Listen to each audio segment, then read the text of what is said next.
کہ وہ بھی اپنا مجموعی طور پر تاثر پیش کریں اور سب کا شکریہ بھی ادا کریں. میں لے لوں آپ کا مائک. جی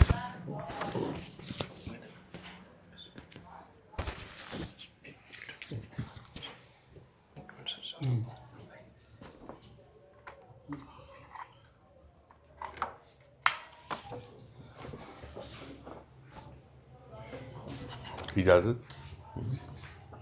خواتین و حضرات، میں شکر گزار ہوں آپ نے مجھے یہ عزت دی، اس کی صدارت کی، اور آپ لوگوں کے درمیان یوں بیٹھنا یہ ایک اعزاز ہے. کیونکہ ہمارے ہاں روایتی جو فورم پر جو روایتی انداز ہوتا ہے اس پر گفتگویں بھی روایتی ہوتی ہیں. آج یہاں پر جو گفتگویں میں نے سنی ہیں، میں نے اس سے بہت کچھ سیکھا، اور انہوں نے جو ہماری جو ذہنی کشمکش ہے اس کا جو لیول ہے وہ اتنا بڑھا دیا. اچھا، میں بالکل یوں کہہ لیں کہ بالکل صاف سلیٹ کی طرح ہو گیا ہوں. جو کہ سوچ کے آیا تھا اب میرے ذہن میں نہیں، تو ممکن ہے میں بے ربطی باتیں کروں. اسامہ ہاں جی شکریہ. اسامہ جب میں اسلامی یونیورسٹی میں تھا تو ان سے ملاقاتیں رہتی تھی. ان کی محبت ہے، انہوں نے میرے لیے لفظ استاد استعمال کیا. جب ان کی کتاب آئی نظموں کی تو یہ میرے دوستوں میں شامل ہو گئے. ظاہر ہے کہ یہ ایک کتاب جو ہے ایک ادیب کا اعلان ہوتا ہے، اور پھر ہم ایک ایسے خاندان کے ممبر بن جاتے ہیں جس میں سارے ایک جیسے ہوتے ہیں، چھوٹا بڑا نہیں ہوتا کوئی بھی. تو آپ نے مجھے یہاں بلایا، اور اس کی ایک الگ فیلنگز ہے، احساس ہے اس کا جو ہمیشہ رہے گا میرے پاس ایک تصویر کی صورت.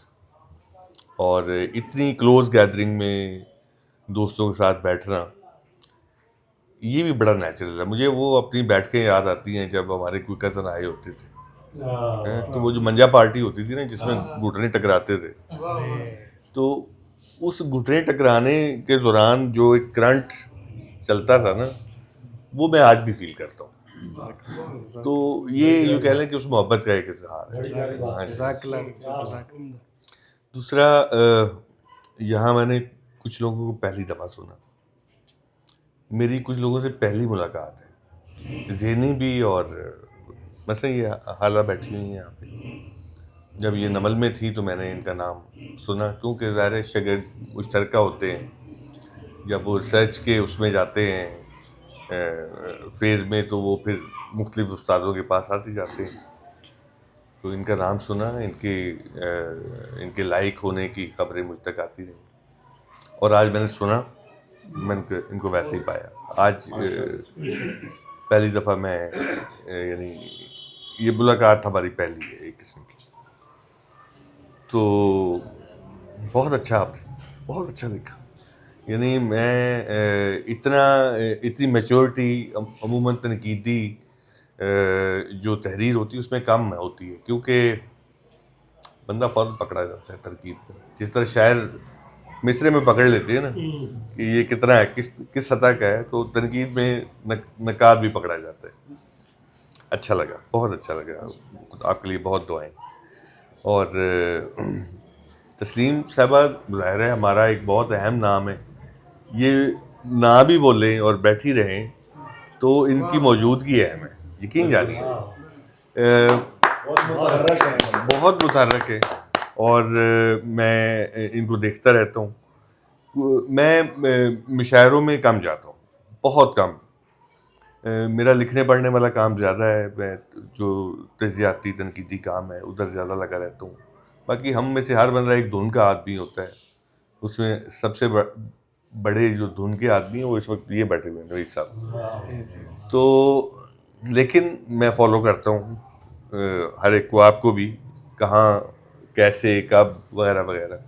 تو جو ویوز ہے ہماری اور وائبس دونوں ہماری یہ کہ ایک دوسرے کا پتہ دیتی رہتی ہے. زیدی صاحب مہربان آدمی ہیں, متحرک آدمی ہیں, اور جرنلزم کے ذریعے سے یہ ہمیں خبروں میں رکھتے ہیں. یہ ایک بے لوس ایک خدمت ہے, اور یہ لگے ہوئے ہیں. میں حیران ہوں اس بات پہ. اور رات جو ہے, رات نے خود ایک تعلق مجھ سے بنایا, اور وہ بڑی محبت کا, احترام کا بنایا. ان میں یوں کہہ لیں کہ یہ احترام کے ذریعے سے بندے کو مار ڈالنے والے آدمی ہیں, تو لہٰذا یہ کئی دفعہ قتل کرتے ہیں. لیکن ان کے ہاں جو چینج ہے فکشن لکھنے کی, جو کیونکہ ان کی جو اولین کتاب آئی نا فکشن کی, اس پہ انہوں نے مجھ سے لکھوایا, عزت دی. اور جو لیٹسٹ لکھ رہے ہیں ان کے اوپر بھی میں بولا بھی ہوں, میں نے سنا بھی ہے. تو ان کے ہاں جو ایوولوشن کی جو میں دیکھ رہا ہوں وہ کمال ہے. اور پھر مطالعہ, یہ آج جو انہوں نے لکھا ہے, تو ہمارے جو یونیورسٹی کے اساتذہ ہیں نا, ان کو ایک ٹیکنیک آ گئی ہے کہ یہ سامنے جو اسٹوڈنٹ بیٹھا ہوا ہے ہم نے اس کو متاثر کیسے کرنا ہے. لیکن اندر خانے وہ خالی ہوتے ہیں. اسٹوڈنٹ عموماً تھیسس کے پیریڈ میں پہنچ کے جب ریکال کرتا ہے نا تو ایکسپوز ہو جاتا ہے ٹیچر, ان کو پتہ چل جاتا ہے. پھر جو وہ آگے بڑھ رہے ہوتے ہیں زندگی میں, وہ ٹیچر کی چھانٹی کرنا شروع کر دیتے ہیں کہ کون کس لیول کا ہے, کون 2 نمبر تھا, کوئی 4 نمبر تھا, 5 نمبر تھا. تو ظاہر ہے کہ اس میں میرے جیسا بندہ بھی آتا ہے کہ اس کی کیا حیثیت, کیا اوقات ہے. اور کشف صاحب, آپ کو میں نے پہلی دفعہ سنا ہے بالکل حالہ صاحبہ کی طرح. آپ کے سوال اتنے گمبھیر اور اتنے وسعت رکھنے والے اور اتنے جینون ہیں کہ جو بندہ سوال قائم کر سکتا ہے نا, اس کا مطلب ہے وہ اپنا تعارف, اپنی ذہنی وسعت کا تعارف کروا رہا ہے. مجھے بہت اچھا لگا, یقین جانیے. آپ نے جو جس طرح, میں آپ کی مسکراہٹوں سے جو دیکھ رہا ہوں کہ آپ شرارتی آدمی ہیں. صحیح جانا, میں نے صحیح جانا, بالکل صحیح جانا. اچھا, ہوتا کیا ہے کہ جو ہمارے یہاں جو نعت خواں ہیں ان کے ہاں جو ایک سنجیدگی کی تمیز لہر ہوتی ہے نا, وہ ان سے ان کے پاس جانے نہیں دیتی. ہمارے لیے وہ ایک دیوتا بن جاتے ہیں. تو وہ آپ کے ہاں ایک پورا انسان ہے جو ہے جو ہنستا مسکراتا ہے. تو یہ بڑی اچھی, مجھے وہ فاروق حیدر کا نا, حیدر فاروق کا ایک شعر آیا, تو اس نے نعت پڑھی, تو اس نے, اب مجھے اس کا شعر یاد نہیں ہے, لیکن اس نے کہا کہ مجھے یعنی کاش ایسا ہو کہ میں حضور پاک کے سامنے بیٹھا ہوں اور مجھے کوئی کام کہے اور میں دوڑ کے جا کے وہ کام کر رہا ہوں. اچھا, یہ نعت کا شعر ہے. تو اس کے اندر ایک شاعر نے کیسے اپنی محبت کا اظہار کیا, اٹیچمنٹ کیسے بنائی ہے. تو یہ انسانی اٹیچمنٹ ہے. باقی ساری جو ہے نا وہ تقدیس کے اس کے لہجے میں ہے, وہ انسانی نہیں ہے. وہ ایک بڑی جو کہہ لیں کہ دیوتائی قسم کی ایک چیز ہے جس میں جو جس کے لیے لفظ نامیاتی استعمال کیا تھا. جی ہاں, جی ہاں. تو ملک صاحب کے ساتھ پرانا تعلق ہے, اور اس تعلق میں ملک صاحب کا حصہ زیادہ ہے, اپنی شاعری کے ذریعے سے, اپنی شخصیت کے ذریعے سے. میں نے ملک صاحب کو ہمیشہ دور سے دیکھا ہے.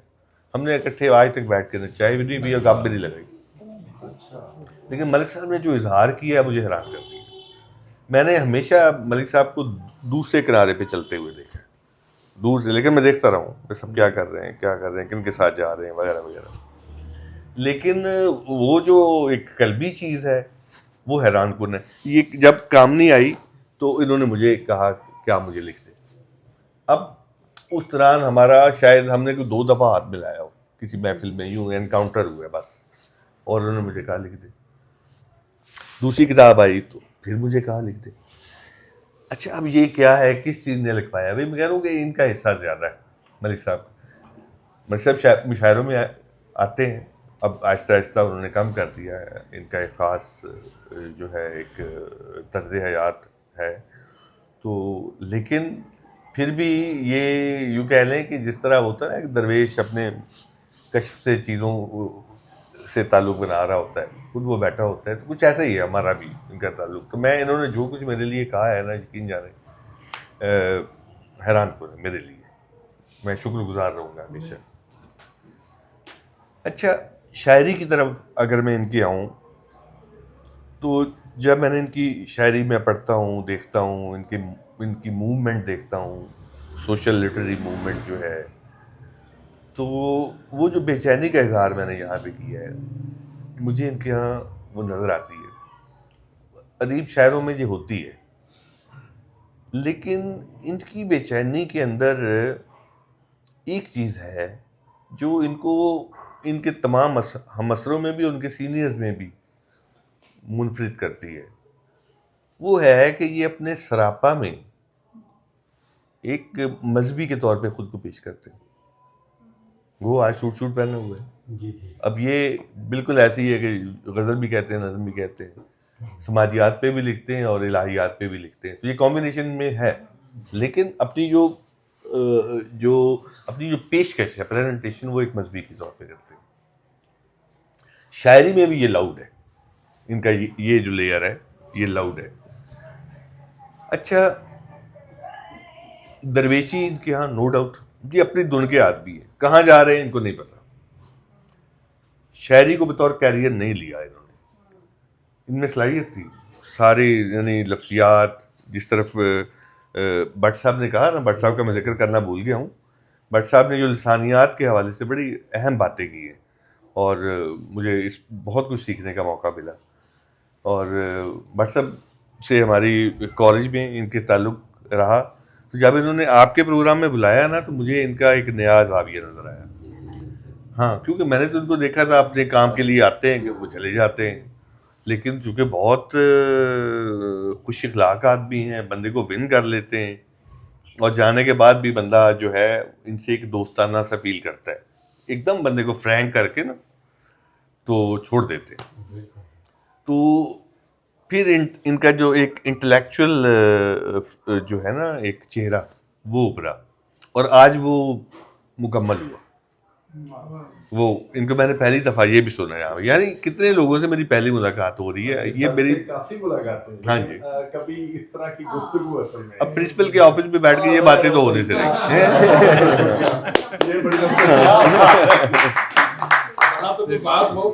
نہیں ہوتی. تو اب آج یہ جو ان کا فزکس اور لنگوسٹک کے حوالے سے جو کمبینیشن ہے, یہ بھی مجھے آج پتہ چلا, اور اس کا جو اظہار انہوں نے کر دیا وہ بہت بہت شاندار ہے. میں نے سیکھا سر آپ سے اس حوالے سے, بہت کچھ لے کے جاؤں گا میں یہاں سے. تو اب یہ کہ وہ جو ان کی لاؤڈنیس ہے نا, میں ادھر بات کر رہا تھا, اس میں ان کی درویشی کا معاملہ بڑا اہم ہے. اپنی دھن میں زندگی گزار جانا, یہ میں سمجھتا ہوں کہ یہ بہت بڑی رحمت ہے. اگر آپ اپنی دھن میں زندگی گزارنے کی صلاحیت نہیں رکھتے تو زمانہ آپ کو رون دیتا ہے. رون اس وقت بھی رہا ہوتا ہے, لیکن آپ اپنی دھن میں ہوتے ہیں, آپ کو پتہ نہیں چلتا, اپنی شرط میں جی رہے ہوتے ہیں, اپنی شرط. تو ان کے ہاں یہ کمال ہے. اور دو طرح کے لوگ ہی کامیاب زندگی گزارتے ہیں, یا تو بہت ظالم فاتحین یا درویش. ٹھیک ہے نا, وہ لوگ جو کسی دھن میں نہیں ہیں وہ مارے جاتے ہیں. وہ نہ ادھر رہتے ہیں نہ ادھر رہتے ہیں, اور وہ اپنی حساسیت جن کا ذکر بھی کیا ملک صاحب نے اس پہ. اچھا, وہ جو ان کے یہاں جو لاؤڈنیس آئی ہے نا, یہ جیسے ہی ہمارے یہاں جدید ادب کا عہد شروع ہوتا ہے, اس کی پہلی نظم ہی ایسی ہے, مسدس علی پہلی جدید نظم یہ ہے, اور وہ ساری کی ساری دعا ہے, حمد اور دعائیہ ایک انداز کے ساتھ ہسٹری, اور ہسٹری میں بھی جو ان کا مخاطب ہے وہ خدا ہے, اور اس میں وہ سارا کچھ وہ لکھ جاتے ہیں. یہاں سے ابتدا ہوتی ہے کہ ہم الہیات اور سماجیات کے کامبینیشن کے ساتھ شاعری کرتے ہیں. تو حالی سے لے کر ملک صاحب تک یہ روایت چلی آ رہی ہے. اقبال اس میں ایک بڑا سنگ میل ہے, درمیان میں اور بہت بڑے بڑے آتے ہیں. اور جدید جو نعت ہے وہ دو اقسام میں جاتی ہے. ایک ہے جس میں صرف شاعر اپنی جذباتی وابستگی کا اظہار کرتا ہے بس, اور کچھ نہیں. یہ بڑی سنگولر میننگ کا یہ اظہار ہوتا ہے. ایک ہے جس میں وہ اپنی پوری سماجیات کو بن دیتا ہے, اور اس میں پولیٹکس شامل ہے, اس میں اکنامکس شامل ہے, اس میں ہسٹری شامل ہے, اور وہ بتاتا ہے, مخاطب وہاں پیش کرتا ہے, لیکن جو تجزیہ کرتا ہے, یہ حالی نے یہ کیا ہوا, پوری ہسٹری کا, مسلم ہسٹری کا تجزیہ کیا ہے اور خدا کے سامنے رکھ دی ہے. بالکل. اچھا, یہی ان کے یہاں بھی ہے, یہی اقبال نے بھی کیا ہے. اقبال جہاں جو ہے یا ای المسلمون کے ساتھ بات کرتا ہے, یا ای الناس کے بات کرتا ہے, دونوں میں وہ ایک ہی جگہ پر جا رہا ہوتا ہے, اس کا ہدف ایک ہے. ڈاکٹر صاحب اگر عرض کروں تو کیا یہ بین الاقوامی رجحان نہیں ہے کلاسیکیت میں بھی؟ آپ انٹرمیڈیٹ لیول دیکھ لیں, میڈیول ایج دیکھ لیں, انووکیشن ٹو دی میوز, یس, آپ انہی دیوتاؤں کے نام سے شروع کرتے ہیں لیکن انہی دیوتاؤں کے خلاف بات آگے جا کے کرتے ہیں, ایسے اور آخر میں پھر ان سے معافی مانگ کے کلوز کرتے ہیں. میں ادھر ہی آنے لگا. ٹرینڈ ہے. تھینک یو, آپ نے میرے لیے آسان کر دیا کہ مجھے 4-5 جو جملے مجھے ٹرن کرنے کے لیے بولنے تھے میں وہ ختم کرتا ہوں. دیکھیے, با خدا دیوانہ باشد با محمد ہوشیار.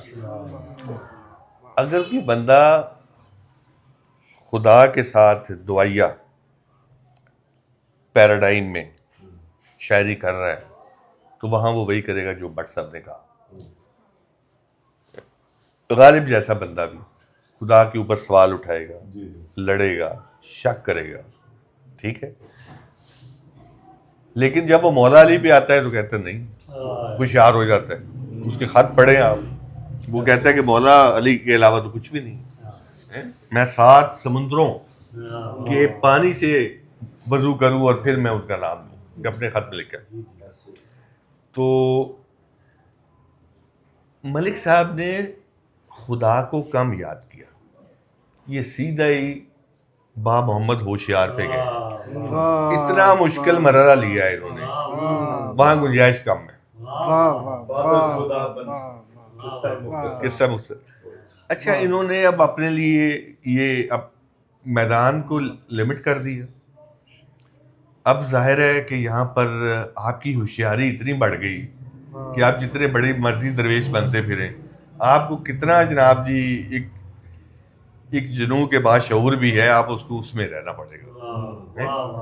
تو ایک باشعور جنون کے ساتھ تو آپ حضور پاک کے ساتھ چل سکتے ہیں, لیکن ایک جنوں کے بے شعور والا جو ہے وہاں آپ خدا کے ساتھ کر سکتے ہیں, آپ جو مرضی کر دیں, وہاں گنجائش زیادہ ہے. آپ انکار کر دیں, آپ رد کر دیں, آپ سوال اٹھا لیں, آپ شک کر دیں, آپ پھر بھی اس کے ساتھ ہی ہیں. یہاں نہیں ہو سکتا. آپ ہلکی سی کوئی ذرا لائن سے ادھر ادھر ہوں گے نہیں, ایک تو آپ سے برداشت نہیں ہوگا, آپ شاید اس کے پتہ نہ چلے, ہزاروں باہر جو کھڑے ہوئے نا وہ بتا دیں گے آپ کو کہ کیا ہو گئے. اور وہ جو عبد الرشید والی رشید والی جو نظم ہے شیدے والی, تو اس پہ آپ دیکھ لیں, انہوں نے اسی خدشے کا اظہار کر دیا ہے سارے کا سارا. تو پھر یہ ہے کہ اس میں ان کی جو سماجیات کا پہلو ہے جس میں ظاہر ہے کہ ہم پستے ہیں. آپ دیکھیے, ایک چیز ان کے یہاں غائب ہے, مسلسل غائب ہے. اپنی بھرپور جوانی کے باوجود, اپنے لڑک پن کی حدوں سے نکلنے کے باوجود ان کے یہاں محبوب غائب ہے, لڑکی غائب ہے, عشق غائب ہے. اور یہ سیدھا ہی آتے ہیں تو کس پہ آ رہے, مجازی عشق پہ آ رہے. یہ کسی نے پوچھا, آپ جانتے ہیں کہ میں چاہتا ہوں کہ خدا کے عشق میں فنا ہو جاؤں. صوفی سے پوچھا مرشد مجھے کوئی بتائیں. تو انہوں نے کہا کوئی عشق کیا ہے کسی سے؟ انہوں نے کہا نہیں کیا. تو کہتا پھر تم ناممکن ہے. تم نے وہ ذائقہ، وہ تڑپ، وہ کشمکش، وہ سوز و ساز ہی تم نے نہیں فیل کیا تو تم وہاں کہاں کرو گے؟ یہاں پر وہ محبوب اس طرح کا ہے ہی نہیں، ایک ایبزرڈ ہے یا ایبسٹریکٹ. اب آپ ان کی تڑپ کا بھی اندازہ لگا لیں. میرا نہیں خیال یہ تڑپ ختم ہوگی، کیونکہ انہوں نے رستہ وہ چنا ہے. اور ایک شاعر کی تڑپ ختم ہونی بھی نہیں چاہیے، ورنہ یہ ہمارے ہاتھ سے نکل جائے گی. ٹھیک ہے نا؟ تو مجھے ان کے کام میں یہ جو میں نے آپ سے عرض کیا ہے، مجھے یہ سارا کچھ نظر آیا ہے. اور ایک چیلنج ان کے لیے اور ہے، اور وہ ہے کہ نعت کی جو روایت ہے وہ اتنی نیرو ہے اور اتنی مخصوص ہے، اس میں گنجائش اپنی انفراد کی بنانا، اس میں کوئی نئے عناصر کو پٹ کرنا حوصلے کا کام بھی ہے، مشق کا کام بھی ہے، تکلیف کا کام بھی ہے. اگر آپ وہ کر سکتے ہیں تو آپ کے پاس بہت وقت ہے، بہت ٹائم ہے، بہت آپ کے پاس صلاحیت ہے. تو کچھ ایسا کیجئے کہ جن سے آپ کا داخل حضور پاک کے ساتھ جو رشتہ بنائے وہ غیر روایتی ہو. روایت میں تو پوری ایک روایت کھڑی ہوئی ہے، تو وہ کیسے بنائیں گے یہ اب آپ کا کام. میں شکر گزار ہوں آپ کا. حال